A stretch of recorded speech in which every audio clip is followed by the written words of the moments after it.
નમસ્કાર મિત્રો સ્વાગત છે તમારું અમારી યુટ્યુબ ચેનલમાં। આજની વિડીયોમાં સૌથી મોટા સમાચારમાં વાત કરીશું। ભારતીય વાયુસેનાએ કવાયત હાથ ધરી છે। પહેલગામ હુમલા બાદ વાયુસેનાએ યુદ્ધ અભ્યાસ શરૂ કર્યો છે। ભારતીય વાયુસેનાએ સેન્ટ્રલ સેક્ટરમાં યુદ્ધ અભ્યાસ શરૂ કર્યો છે। આ કવાયતનું નામ હુમલો છે। વાયુસેનાએ યુદ્ધ માટે તૈયાર રહેવા માટે યુદ્ધાભ્યાસ પણ હાથ ધર્યો છે। મિત્રો, અન્ય મહત્વના સમાચારની વાત કરીએ તો જનરલ આસિમ મુનીરે પહેલગામ હુમલો કરાવ્યો। પાકિસ્તાનના ભૂતપૂર્વ સૈનિક આદિલ રજાએ જણાવ્યું છે કે પહેલગામ હુમલો પાકિસ્તાનના આર્મી ચીફ જનરલ આસિમ મુનીરે કરાવ્યો છે।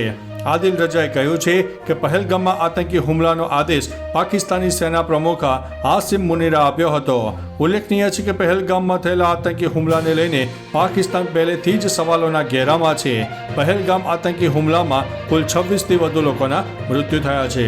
મિત્રો, અન્ય મહત્વના સમાચારની વાત કરીએ તો સરકારે સુરક્ષામાં ખામીઓ સ્વીકારી છે। પહેલગામ હુમલા મામલે સર્વપક્ષીય બેઠક યોજાઈ હતી। સામે આવેલી માહિતી અનુસાર સરકારે સુરક્ષામાં ખામી સ્વીકારી છે। પહેલગામ હુમલા અંગે સંસદ એનેક્સી બિલ્ડિંગમાં સંરક્ષણ પ્રધાન રાજનાથ સિંહની અધ્યક્ષતામાં એક સર્વપક્ષીય બેઠક 2 કલાક ચાલી હતી। મિત્રો, અન્ય મહત્વના સમાચારની વાત કરીએ તો કોઈ પણ કાર્યવાહી માટે સરકારને સમર્થન।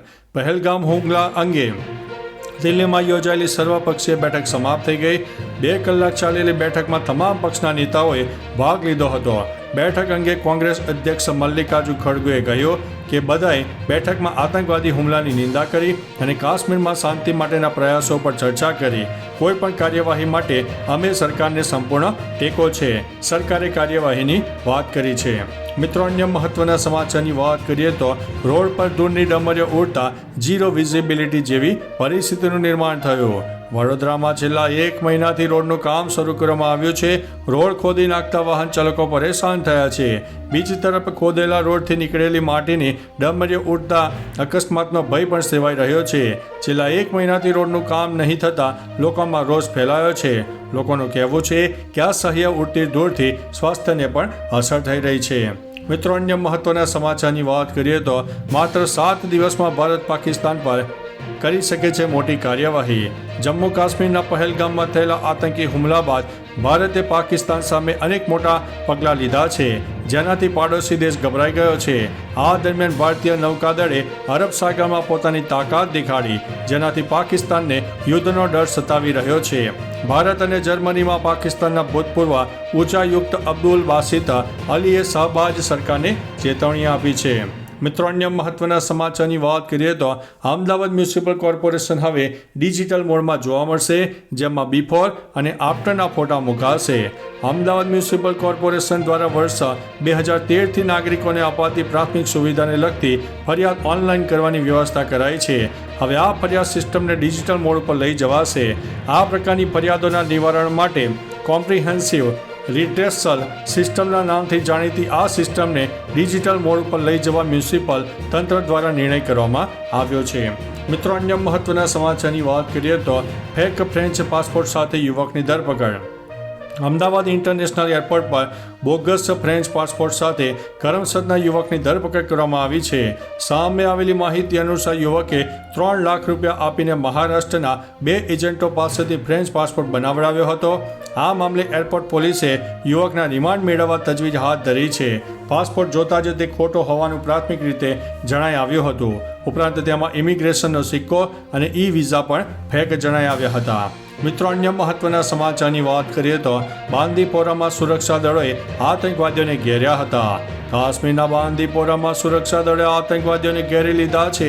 આતંકવાદીઓ અને સેના વચ્ચે સતત એન્કાઉન્ટર ચાલી રહ્યું છે।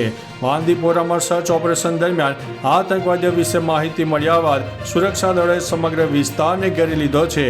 પહેલગામ હુમલા બાદ કાશ્મીરના તમામ શંકાસ્પદ વિસ્તારોમાં સર્ચ ઓપરેશન ચલાવવામાં આવી રહ્યું છે।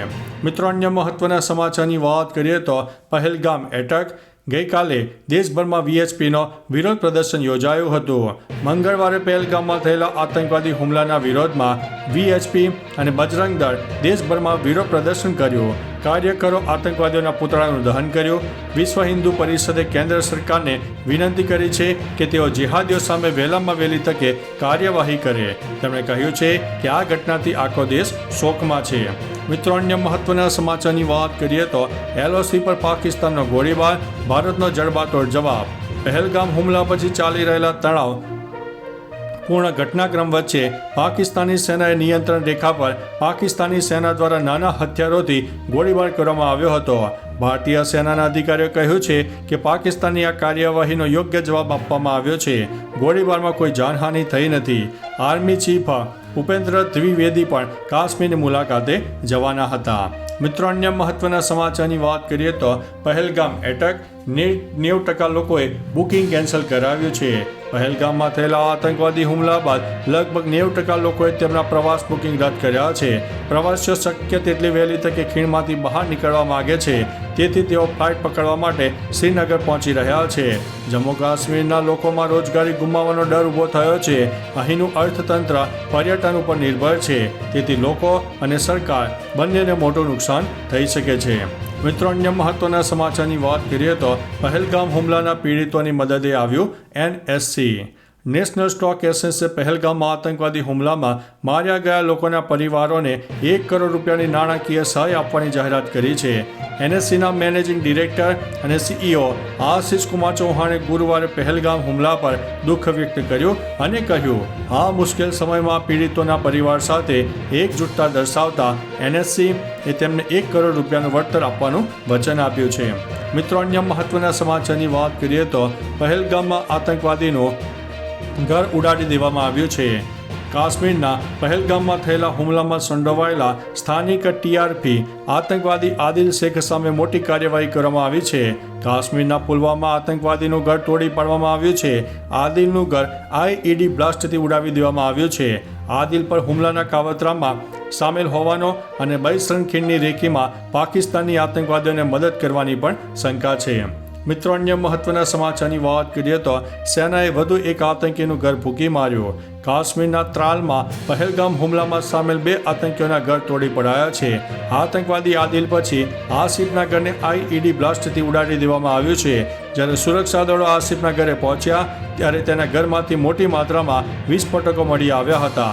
આ પછી ઘરમાં વિસ્ફોટ થયો અને બધું બળીને ખાક થઈ ગયું. આ પહેલાં જો કે પોલીસે આતંકવાદી આદિલના ઘર પર બુલડોઝરની કાર્યવાહી પણ કરી હતી. મિત્રો અન્ય મહત્વના સમાચારની વાત કરીએ તો ભારતમાં સૌથી પહેલા સાયબર ટ્રક સુરતમાં આવી પહોંચી છે. ટેસ્લાની પ્રખ્યાત સાયબર ટ્રક હવે પહેલીવાર ભારતમાં આવી છે. સુરતના ઉદ્યોગપતિ લવજી બાદશાહે આ 51 લાખની કાર દુબઈથી મંગાવી છે, જેના પર તેમના ઘરનું નામ ગોપીન લખાવ્યું છે. દેશમાં હજુ ટેસ્લાનું વેચાણ શરૂ ન થયું હોવા છતાં દુબઈ પાસિંગ સાથે આ ટ્રક મુંબઈથી સુરત આવી છે. સોશિયલ મીડિયા પર ટ્રકના વિડીયો અને તસવીરો વાયરલ થતાં લોકોમાં ભારે ઉત્સુકતા પણ જોવા મળી છે. તો ચાલો મિત્રો, ફરીથી દેશ અને દુનિયાના સુપરફાસ્ટ સમાચાર લઈને મળતા રહીશું. ત્યાં સુધી અમને રજા આપશો. નમસ્તે.